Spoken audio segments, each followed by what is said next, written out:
مرحبا، أنا إبراهيم من غزة. زعيم المعارضة الإسرائيلية يائير لبيد يقول بأن هذه الحكومة تتجاوز كل الخطوط الحمراء، وأدعو الجميع للنزول إلى الشوارع لنقول بصوت واحد كفى.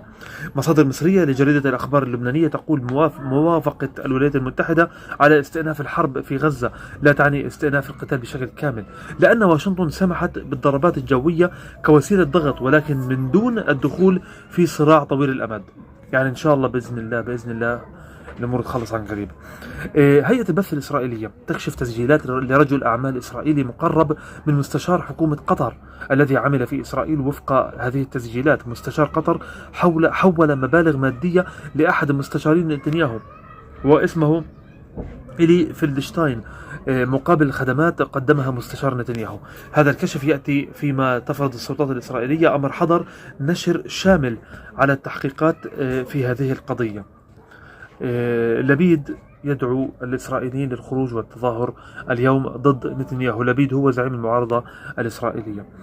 استشهاد طفل وامرأة حامل من عائلة الحميدي وإصابة عدد آخر جراء قصف إسرائيلي استهدف خيمة تأوي نازحين غربي مدينة خان يونس جنوبي قطاع غزة. الهلال الأحمر الفلسطيني قال بأننا انتشلنا جثماني شهيدين و6 مصابين إثر قصف في بيت حانون شمالي قطاع غزة. موقع ورا العبري يقول بأن التقديرات أن نجاح الهجوم المكثف الذي شمل أنحاء قطاع غزة يقاس بعودة حماس إلى طاولة المفاوضات، سيتبين ذلك خلال يوم أو يومين. قصف مدفعي مستمر من قبل جيش الاحتلال الإسرائيلي على شرقي مخيم البريج والمغازي وشمال أقصى شمال قطاع غزة.